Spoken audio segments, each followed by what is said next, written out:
할렐루야. 만나서 반갑습니다. 제가 팬데믹 전에 도곡 그때도 아마 2부 예배였던 것 같습니다. 이 말씀을 전할 기회가 있었는데 팬데믹 이후에 이렇게 또 다시 이 자리에 설 수 있게 되어서 개인적으로 감사하고 더 큰 은혜인 것 같습니다. 여러분들의 표정은 매우 굳어 있지만 저의 마음은 매우 부드럽습니다. 우리 한번 옆에 분들 바라보면서 이렇게 한번 인사해 볼까요? 함께 예배함이 기쁨입니다. 이렇게 예배 드릴 수 있다라는 것 그 자체가 우리에게는 큰 특권이요, 기쁨이요, 감사한 것이 아닐 수가 없습니다. 오늘은 모든 비전교회 목회자들이 동일한 본문과 주제를 가지고 설교를 하는 날입니다.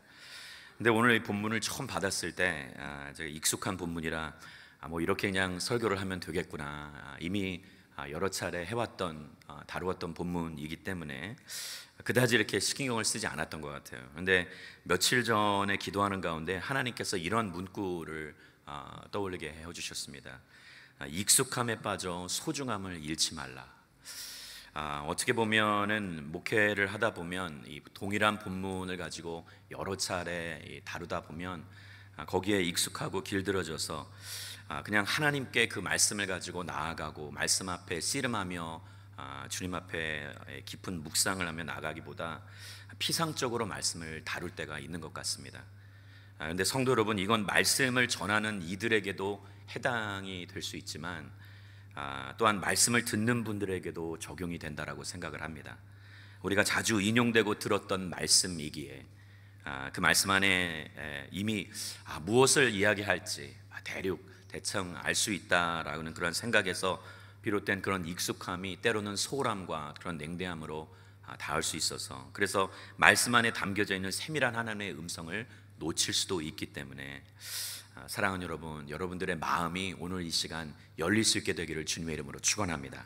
그래서 우리에게 잘 알려진 구절들, 또 익숙한 그런 말씀들을 접할 때 더욱더 긴장하고 설레이는 마음으로, 또 사모하는 마음으로 말씀을 접하게 될 때 우리 안에 우리 선포되는 우리 로고스의 말씀이 우리를 살릴 수 있는, 회복시킬 수 있는 생명의 레마의 말씀이 될 수 있을 줄 믿습니다.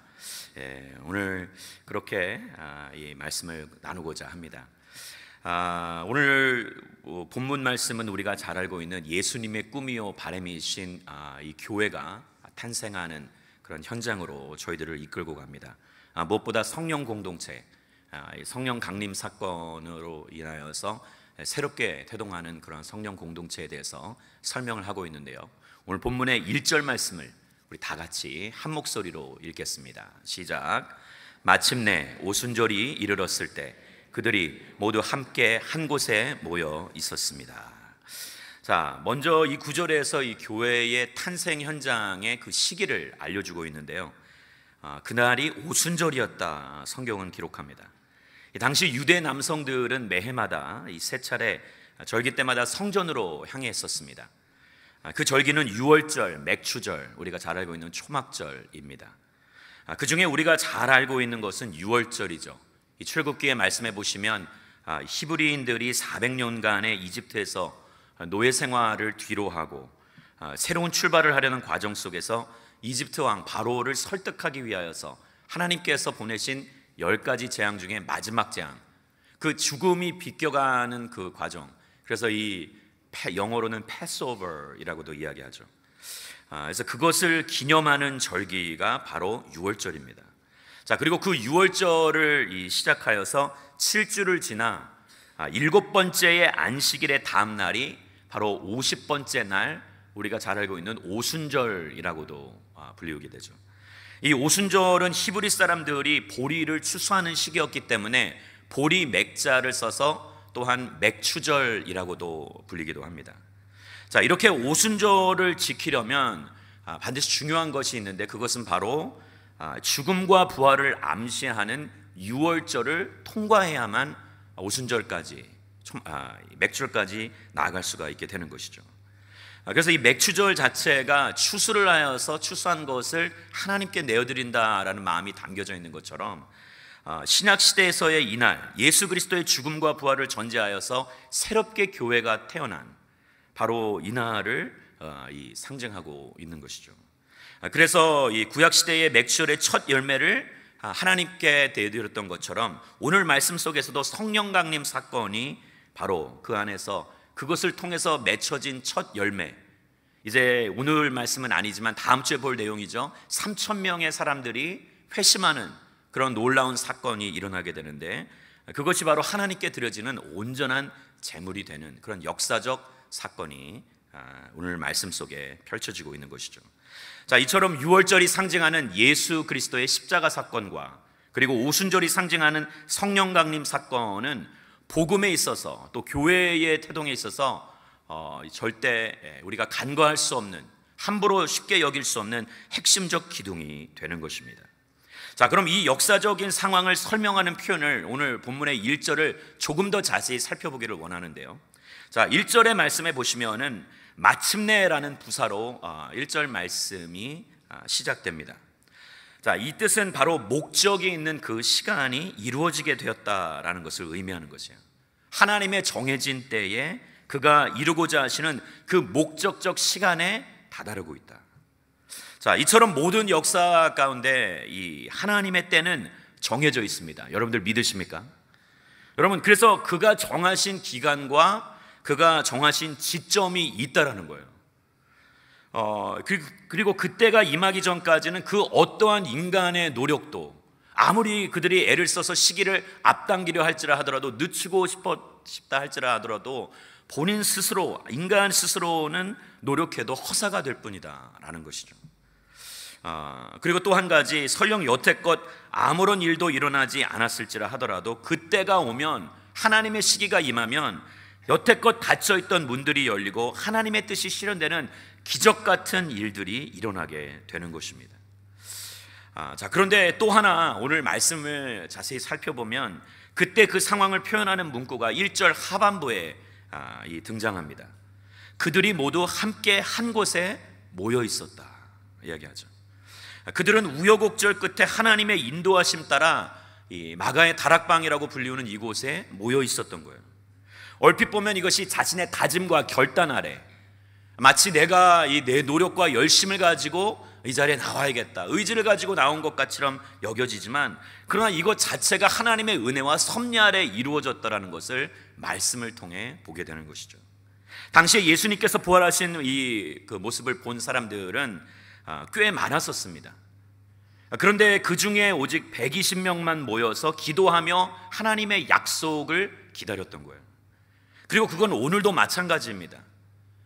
그 많은 사람들 가운데서 예수 그리스도를 알고 믿고 인격적으로 만나고 복음을 이해하고 깨닫고 하나님 안에서 구원의 확신을 얻은 그러한 수많은 백성들 가운데서도 오늘 만약 여러분들 이 자리에 나와 있는 것 그 자체가 우리의 임야, 우리의 결정, 어떤 우리의 의도대로 나온 것 같이 여겨지지만, 우리가 이 자체에서 여기에서 예배를 드리고 함께 주님을 찬양하고 주님께 주님을 높여드리는 것이 하나님의 은혜와 섭리 아래 이루어졌다는 거예요.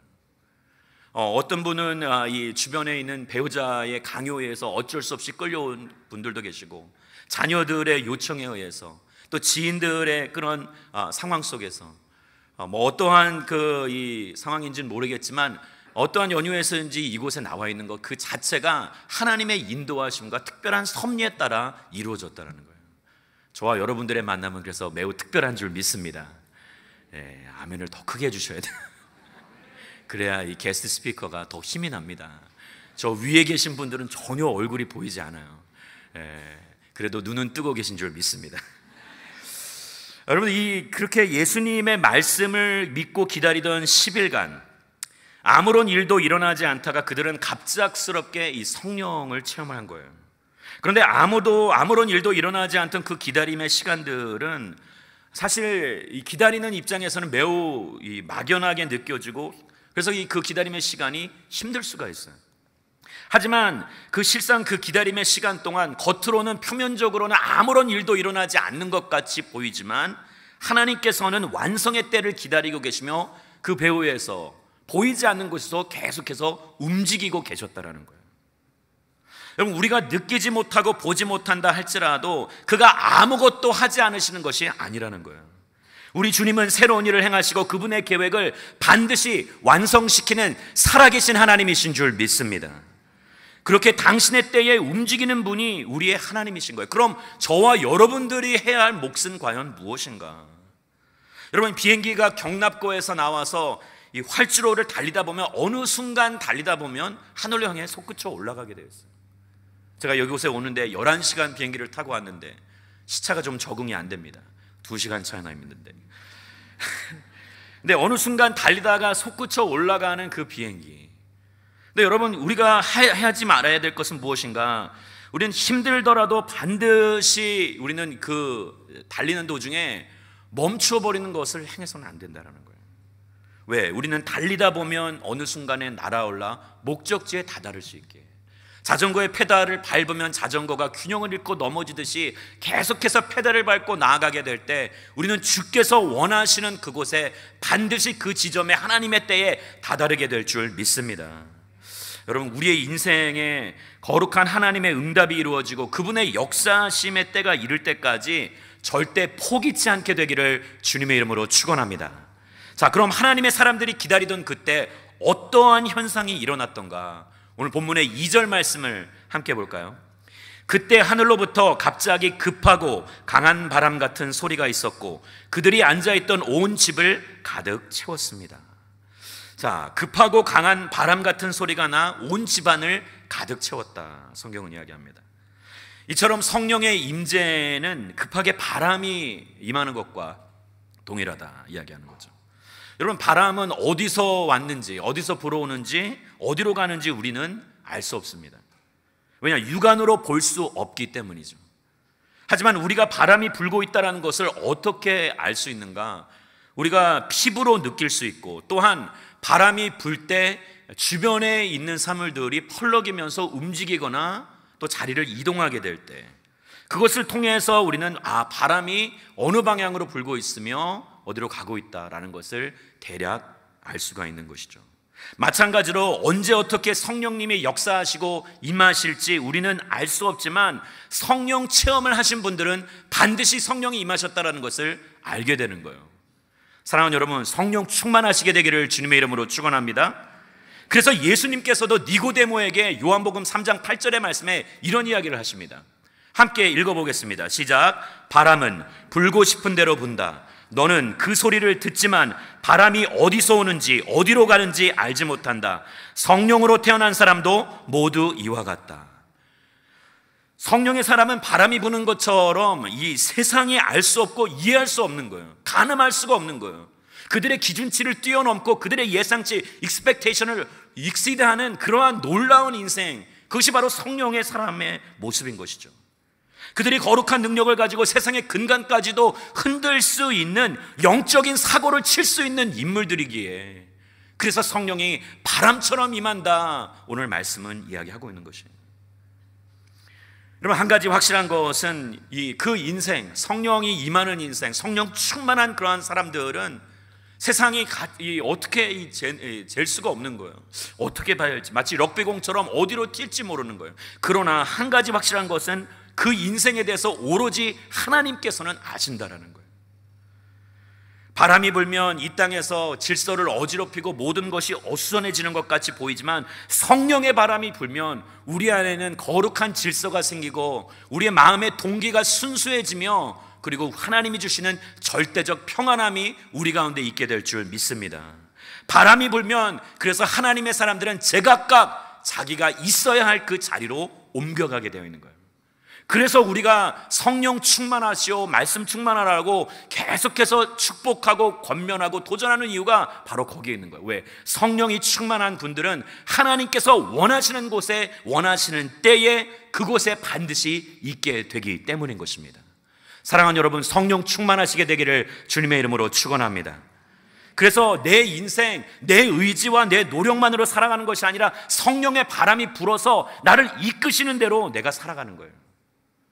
우리가 잘 알고 있는 이 노아의 방주, 세상이 온통 물로 뒤덮여 있을 때 이 노아의 방주에는 배를 조종하는 키도 없고 속도를 조절하는 노도 없었으며 바람의 힘을 빌릴 수 있는 봇도 없었고 이 배를 정박시킬 수 있는 닷도 존재하지 않았어요. 그러나 오직 성령의 바람에 따라 물길을 인도하시는 대로 나아가게 될 때 하나님이 원하시는 그때에 원하시는 곳에 다다르게 된 줄 믿습니다.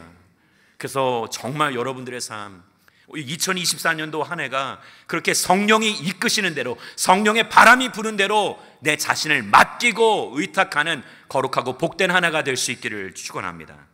자, 그리고 성령의 또 다른 현상이 그 다음 구절 3절에 이렇게 묘사됩니다. 우리 3절 9절을 같이 한번 한 목소리로 읽겠습니다. 시작. 그리고 마치 불같은 혀들이 갈라지는 것이 그들에게 나타나 그들 각 사람 위에 임했습니다. 성령의 또 다른 현상, 불같은 혀들이 갈라진다 얘기합니다. 자, 이 불같은 혀란 무엇인가? 불이 타오를 때 이 불꽃의 형상을 의미하는 거예요. 사랑하는 여러분, 성령님은 불같이 임하시는 분이십니다. 여러분들 아멘이십니까? 그래서 세례 요한이 자신은 물로서 세례를 주지만 내 뒤에 오실 분은 이 불과 성령으로 세례를 준다라고 이야기했던 것처럼, 이 성령으로, 이 불이라는 것은 그럼 무엇인가? 불은 정련하는 능력이요, 불은 소멸시키는 힘이라는 거예요. 한번 붙으면 모든 것을 태우고 사로잡게 불사르게 되어 있는 것이죠. 제가 이 호주에서 사역할 때 실질적으로 이 산불이 나는 그 장면, 산불이 도로를 가운데 두고 이쪽에서 이쪽으로 불어서 이 불길이 옮겨 붙는 것을 목격한 적이 있어요. 너무 위력적이더라고요. 제가 너무 놀랐던 적이 있는데, 이 성령의 불이 만약 우리 안에 임하게 되면 정말 우리 안에 있는 더러운 것들을 태우고 악하고 가증스러운 것들을 소멸시키며 우리를 거룩한 존재로, 하나님이 원하시는 그러한 그릇으로 만들어갈 수 있다는 거예요.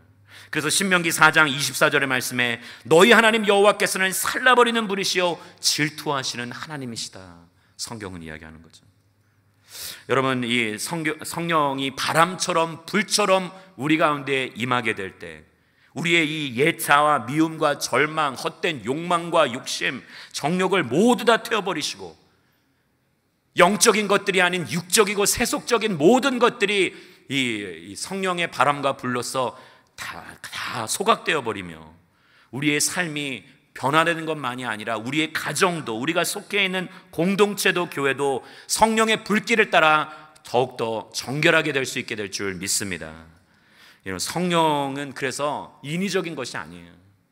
바람처럼 불처럼 전혀 가늠할 수 없고 사람이 어찌할 수 없는 것, 오직 하나님께서 움직이시는 것임을 여러분들 깨달았고, 그 성령을 사모하며 간구하는 이 아침이 되기를 주님의 이름으로 축원합니다. 자, 그럼 성령의 임하심으로 인해 어떤 일이 일어났는가? 오늘 본문의 4절부터 11절까지의 말씀을 보시면 제가 먼저 4절만 읽어드리겠습니다. 그러자 모두 성령으로 충만함을 받고 성령께서 그들에게 말하게 하심을 따라 그들이 다른 방언으로 말하기 시작했습니다, 이야기하죠. 자, 먼저 성령의 충만함은 언어의 충만함으로 이어지게 된다. 우리는 그것을 방언이다라고 이야기하는 것이죠. 그래서 이 4절의 말씀에 제가 읽었던 9절에서 사용된 방언이라는 단어를 헬라어로 글로사라는 단어로 표현을 합니다. 이 단어는 3절에서 우리가 보았던 단어에서 불같은 혀, 이 혀라는 단어도 글로사라는 단어를 써요. 동일한 거죠. 그래서 이 방언이란 결국 성령의 역사하심 가운데 일어나는 현상이다라는 것을 가르쳐 주는 것이죠. 자, 일반적으로 이 방언에는 크게 두 가지로 나눠 볼 수 있습니다. 자, 먼저는 고린도전서에 이야기하는 신비한 언어의 방언이 있는데, 고린도전서 14장 2절의 말씀에 성경은 이렇게 이야기합니다. 방언을 말하는 사람은 사람들에게 말하는 것이 아니라 하나님께 말하는 것입니다. 아무도 이것을 알아들을 수 없습니다. 이는 그가 영으로 비밀을 말하는 것이기 때문입니다. 여러분, 이처럼 하나님과의 개인적인 교제, 그런 것을 나누는 것을 신비한 언어, 이것을 방언이다 이야기하는 거예요. 여러분, 이것을 경험하셨던 분들이나 경험하지 못하셨던 분들, 이것을 아시는 분이거나 모르시는 분인 건 간에 이것이 하나님께로부터 왔다라는 것은 저와 여러분들이 반드시 인정해야 될 부분이에요. 그런데 어떤 분들은 성령의 역사인 방언에 대해서 부정적인 견해를 가지고 계신 분들도 있어요. 또 어떤 분들은 방언이 그다지 중요한 것이 아니다라고까지 이야기하시는 분들이 있어요. 그러나 그건 그렇지 않아요. 성령의 방언은 매우 중요한 것입니다. 성령께서 임하실 때, 내 안에 충만하게 될 때 내 언어도 이 하나님의 영으로 완전히 충만해지며 그 체계가, 시스템 자체가 완전히 뒤바뀌어 버린다는 거예요. 여러분, 언어가 바뀐다라는 것, 내가 방언이 터진다라는 것은 내 안에 완전한 변화를 의미하는 것입니다. 여러분, 이 언어적 체계가, 컨트롤 타워가 바뀌기 때문에 이제 다른 이에게 내 인생이 장악되었다라는 것을, 다른 이에게 다스림을 받고 있다라는 것을 보여주는 것이죠. 여러분, 그래서 이 정권이 바뀌거나 쿠데타를 일으키거나 반란을 일으킬 때 가장 먼저 하는 것이 뭡니까? 미디어를 장악하는 거예요. 그렇지 않나요? 언론을 장악하는 거예요. 그걸 제일 먼저 통제를 해야 내가 원하는 그 일들이 이루어지기 때문에. 그래서 말이 바뀌고 소식을 전하는 체계가 바뀐다는 것은 누구에게 속해 있는가를 알려주는 거예요. 사랑하는 여러분, 저와 여러분들의 언어가 바뀌게 되기를 주님의 이름으로 축원합니다. 자, 그럼 제가 지금 뭐 달변가가 되라, 탁월한 언어 선택을 해라, 뭐 단어 설정을 해라, 뭐 이런 이야기를 하는 것이 아닙니다. 성령이 임하시면 체계 자체가 바뀌게 된다는 것을 이야기하는 거예요. 언어라는 것은 결국 우리의 마음의 창입니다. 내 마음에 들어가 있는 것을 그대로 내가 선포하게 되는 거예요. 내가 평상시 묵상하고, 내가 평상시 생각하고 고민하고 내 마음에 품고 다듬고 있는 그것을 자연스럽게 은연중에 이야기하는 가운데서 그것이 흘러나오게 되어 있는 거예요. 돈을 사랑하는 사람들은 결국에는 모든 것이 다 물질로서 귀결되게 되어 있어요. 내가 정말 명예와 이 다른 사람들에게 인정받는 것이 내 인생의 전부라고 여긴다면 결국에는 깔때기같이 거기로 다 모든 것이 결론적으로 그곳으로 향하게 되어 있어요. 청년들의 모든 결론이 다 결혼으로 종결된다면 모든 것에서 이 세상 세계 평화 뭐 이런 거 성령 충만 이야기하다가도 결국에는 마지막으로 결혼해야 되는데 거기로 다 종결되는 거죠. 그러니까 우리가 마음에 무슨 마음을 품고 살고 있느냐, 결국 우리의 언어도 거기에 따라서 달라지게 되어 있다는 것이죠. 사랑하는 여러분, 그래서 이 하나님의 영이 임하게 될 때, 하나님의 은혜가 그들의 인생을 압도하게 될 때 그들의 삶 속의 언어적 체계가 달라지며 그들의 입에서 선포되는 것이 정말 하나님의 뜻을 그대로 전하며 그 말을 듣고 있는 사람들의 마음도 가슴 뛰고 벅차고 그리고 달라질 수밖에 없다는 거예요. 무언가 다르다는 것을 인식하는 거죠. 그래서 우리가 읽었던 이 12절의 말씀에 보시면 사람들이 놀라 당황해 이것이 도대체 어찌된 일인가 서로에게 이야기하였다. 성경은 이야기하죠. 사람들이 놀라는 거예요. 놀랄 수밖에 없는 거죠. 왜? 전혀 듣도 보도 못한 기초적인 그러한 이 공부를, 다른 언어를 공부한 적이 없는데 이들이 방언을, 하나님의 언어를 은혜롭게 선포하고 있기 때문에. 사랑하는 성도 여러분, 저와 여러분들이 그래서 성령의 충만함을 사모할 수 있게 되기를 바랍니다. 언제 어떻게 우리의 삶 가운데 임하게 될지 우리는 알 수 없지만 그가 내 안에 들어와서 나를 장악하고 다스리게 될 때 우리의 삶의 언어적 체계가 완전히 뒤바뀌게 되고, 그때 터져 나오는 것이 방언, 내가 하는 기도가 아니라 성령님께서 내 안에 들어와 기도하시는 방언이 터져 나오는 거예요. 여러분, 이 성령님께서 내 안에 들어와 나를 기도시키신다, 이것이 방언이라고 얘기했죠. 로마서 8장에 그래서 26절 27절의 말씀에 성경은 이렇게 기록을 합니다. 성령께서도 우리의 연약함을 도와주십니다. 우리는 마땅히 무엇을 기도해야 할지 알지 못하지만 오직 성령께서 친히 말로 할 수 없는 탄식으로 우리를 위해 간구하십니다. 우리 27절 말씀을 함께 읽겠습니다. 시작. 마음을 살피시는 분께서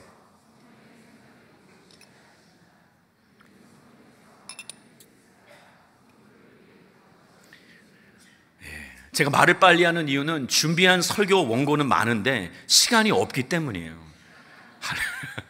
용서해 주세요. 제가 원래도 이 마음이 급하면 막 영어가 튀어나오고 그러는데 어찌됐든 오늘 안에는 끝낼 수 있습니다. 자, 그가 우리의 연약함을 도와주셔서 친히 말로 할 수 없는 탄식함으로 우리를 위해 간구하신다. 성령의 생각이 무엇인지를 우리에게 알려주신다. 여러분, 우리가 가장 많이 이 연초나 연말에 보면은 베스트셀러 책들 나오잖아요. 종교 서적으로, 신앙 서적으로 있어서 가장 많이 팔리고 사람들에게 읽히는 책들 중에, 제목들 중에 하나가 하나님의 뜻이 무엇인지. 근데 여러분, 간단합니다. 오늘 말씀 속에서 이야기하는 거예요. 하나님의 뜻을 알고 싶다면 비싼 책 사보실 필요 없어요. 성령 충만함을 받으십시오.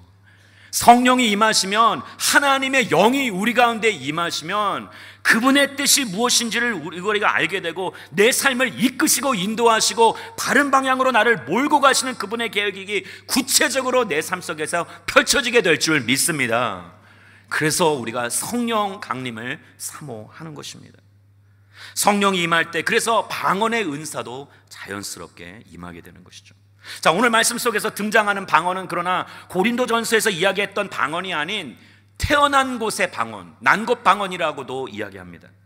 자, 그곳에 있던 120명의 사람들이 세계 각국의 사람들의 언어로 이야기하고 알아듣게 된 거예요. 오늘 말씀해 보시면 수많은 지명들이 등장하죠. 자, 이 지명들은 바로 디아스포라 유대인들이 흩어져 있었던, 가장 많은 유대인들이 분포되어 있었던 지역들을 주로 두고 설명하는 겁니다. 그러니까 그들이 있는 곳에서 이 경건한 유대인들이 절기를 지키러 그곳에 모여 있었기 때문에 그들의 언어로 그들만이 알고 있는 저와 같이 1.5세, 2세 그러한 사람들의 언어로, 편한 언어로서 오늘 방언이 터져 나오는 거예요. 여러분들, 이게 왜 중요한 것인가? 여기에는 중요한 영적 원리가 담겨져 있어요. 창세기 말씀을 보시면 노아의 홍수 사건 이후에 다시 시간이 흘러서 사람들이 또다시 악해지는 모습을 보여줍니다.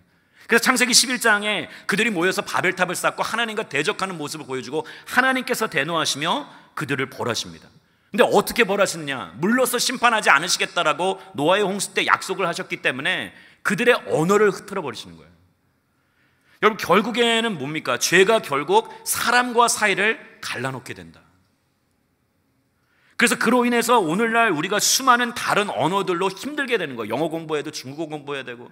그래서 학생들이 가장 많이 원망하는 부류가 바벨탑을 쌓던 사람들이다라는 이야기도 있어요. 근데 여러분, 중요한 것은 당시에 성령 하나님께서 임하시면서 각 나라와 민족들의 언어로 방언케 하셔서 사람들에게 복음을 선포하시는 은혜가 있게 하셨던 거예요.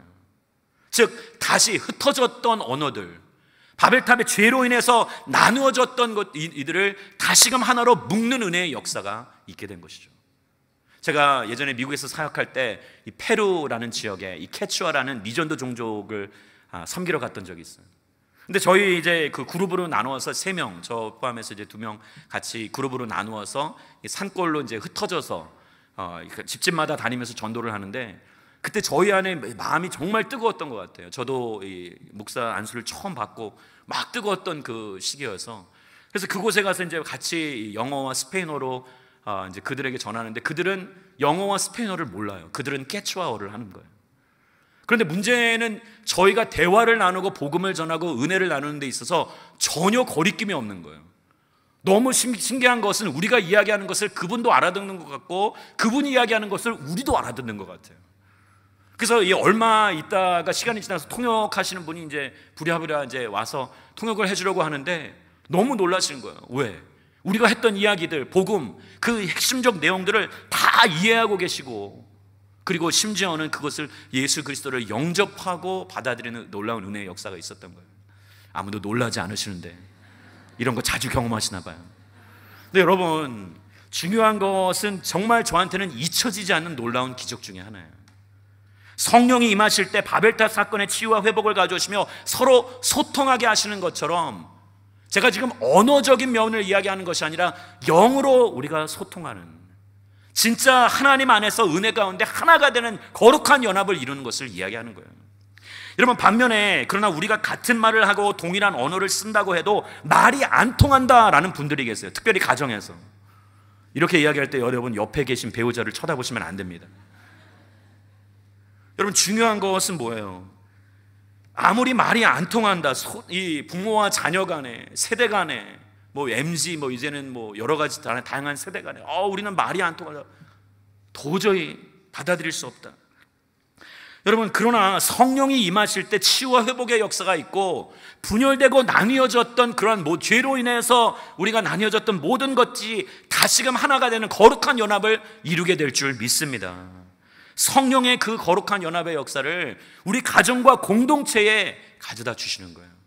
그래서 사랑하는 여러분, 성령 충만함을 사모하셔야 되는 거예요. 오늘 이 성령 강림 사건을 통해서 우리는 또 하나 복음이란 모든 민족의 것이어야 된다는 것을 다시금 깨닫게 됩니다.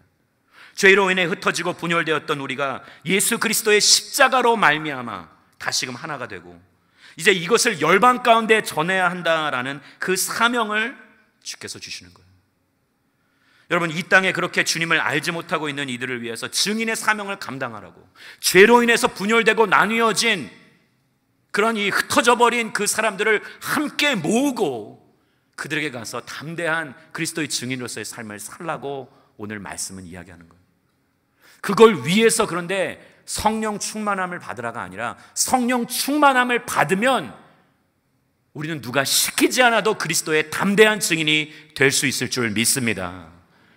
여러분, 이게 중요한 거예요. 내가 담대한 증인이 되기 위하여서 내가 성령 충만하고 내가 거룩한 연합을 이루기 위하여서, 치유함과 회복을 위하여서, 누군가의 거룩한 소통을 위하여서 우리가 성령 충만해야겠다, 그게 아니라 하나님의 때, 하나님의 시기, 하나님의 목적과 방법, 그분의 때 그 섭리에 따라서 내가 그것을 기다리고 인내하며 나아가게 될 때, 성령이 우리 가운데 임하게 될 때 우리는 자연스럽게 말씀과 성령으로 충만해지며 그리스도의 담대한 증인이 되고, 우리 인생 가운데 여러 가지 다양한 이 개인적인 견해와 생각으로 인하여서, 의도로 인하여서 나뉘어졌던, 그리고 분열되었던 것들이 다시금 연합되며 뭉치며 하나가 되는 놀라운 은혜의 역사가 있게 된다는 거예요. 이것이 바로 성령 충만함의 비밀인 것입니다. 제가 이 말씀을 준비하면서 여러 가지 있는데 조금 다 좀 제외하고 마지막 좀 마무리를 하려고 합니다. 제가 한국에 오면은 항상 저희가 이제 외국에 오래 있다 보니까 건강검진을 받게 돼요. 네, 올해도 어김없이 이제 건강검진을 받으려고 제가 이제 날짜를 예약을 했는데, 제가 한 게 아니라 이제 저희 시드니에 계신 이제 저희 성도분께서 이제 해주신 거예요. 근데 제가 날짜를 착각하고 금식을 하루 더 한 거예요.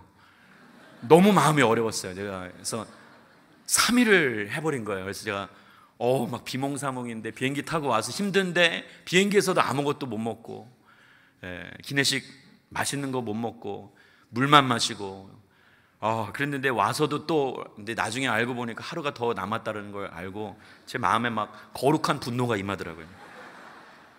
근데 이제 내시경을 하게 되다 보면 이제 여러분 비우는 시간이 필요합니다.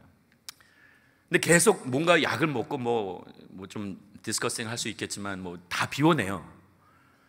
그런데 제가 그 묵상하면서 비워내야 우리가 다시 체험을 받을 수 있는 것처럼, 우리 인체의 그 하찮은 그런 몇 가지 몇 군데 중요한 장기를 살펴보는데도 며칠씩이나 우리가 약을 먹고 철저하게 금식하면서 내 자신을 비워내는 시간을 갖게 되는데, 여러분, 성령 강림을 우리가 사모하고 성령 충만함을 간절히 소망하고 기대하는 사람들이 어떻게 우리 자신을 비우는 기도의 시간을 갖지 않을 수 있겠어요? 여러분, 성령 충만함은 그냥 하루아침에 이루어지는 것이 아닙니다. 내가 정말 그것을 갈망하고 하나님을 사모하는 마음으로 주님께 나아가며 그 기다림의 시간, 그게 언제가 될지는 모르겠어요.